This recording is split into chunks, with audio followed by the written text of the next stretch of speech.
Peygamber sallallahu aleyhi ve sellem Ebu Bekir radıyallahu anh'a bilen Mekke'den çıkıp gitti. Ol kişede Allah-u Teala ibliske yıkı birdi. Kafirler barşası yıkıga gittiler. Tünün bayta uzgan idi. İblis uyanıp, "Hay, bu ni hal? Ömrümde yıklağanım yok idi. Turğuz, Kaya Muhammed" dep kışkırdı. Şundan soň ol 40 kafir barıp Peygamber sallallahu aleyhi ve sellem'nin iyin şulgap aldılar. Her birisi bir pışmakta pusup oturdu. Muhammed çıgar dep köttüler. Tünün yartısı uzdu. Lakin Muhammed sallallahu aleyhi ve sellem görünmedi. Ul kafirler bir-birsine, "Taň yakındır, bizlerini Beni Haşim kişileri görür. Muhammedni utirge kilgen dep bilirler. Üyüne kirip utirge kirek dep üy işine kirdiler." Peygamber sallallahu aleyhi ve sellem ornunda Gali karamallahu veşhahu yatkan idi. Anı kurgaş barşası yaldı. Gali'den gafu tindiler. Gızır tilediler.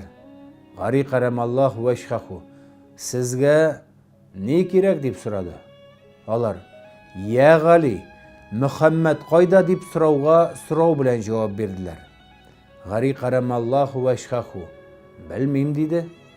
Ol kafirler arasında Suraka bin Malik digen bir kafir var idi. Suraka, "Evvel mını qinarga kirek" dep aytdı. Gali karamallahu veşhahu bu sözünü işitkeş ornundan sikirip turdu. Kılıçını aldı. Kılıçını tortup çıkarıp ol kafirlerge hücum etti.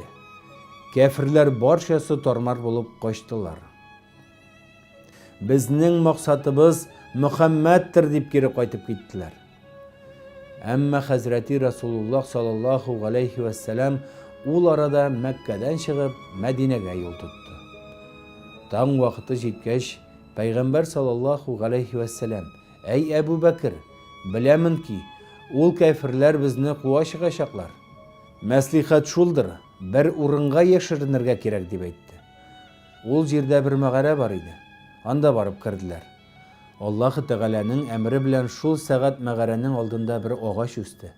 Urmakuşlar kilip pereviz kırdılar. Kugarçinler yaladı. "Bular tura tursun. Biz kildik kafirler haline." Peygamber sallallahu aleyhi ve sellem'ne iyinde tapmagaç kafirler Medine'ge gitkendir dep farazlap, tün içinde Mekke'den çıkıp gittiler. "İzzi bilen tabarбыз" dep oyladılar. Alarını iblis lagin mağaraga hal ilti dep haber ettiler. Bu mağaraga kilip jetkençe Muhammed'nin izi bilen kildim. Indi izni yoğalttım. Elbette ol Muhammed bu mağaranın içinde bulsa kerek dep aytdı. Kafirler mağa karşı, "Ey ahmak, görmisinmi? Mağara tişigi urmakuş pereviz bilen kaplangan, hem mında kugarşen uyası var. Munun içinde edem nişek tursun" dep ayttılar. Ondan nevmiz bulup qaytıp gittiler. Alarının sözlerin Muhammed sallallahu aleyhi ve sellem hem Ebu Bekir radıyallahu anh'ı işitip durdular. Çünkü alarını görürler idi. Amma kafirler bularını görmediler. "Mında yok imiş" dep gittiler. Ol mağarada 3 gün durdular. Ebu Bekir radıyallahu anh'ın Abdullah isimli oğlu var idi. Ol bular yanına kilip gitip yürüdü. Mekke halinden bularga haber getirir idi. Mekke'den haber algaç mağaradan çıkıp Medine'ge yöneldiler. Yolda barganda bir Gamir atlı garap yoluğup bularga yoldaş buldu.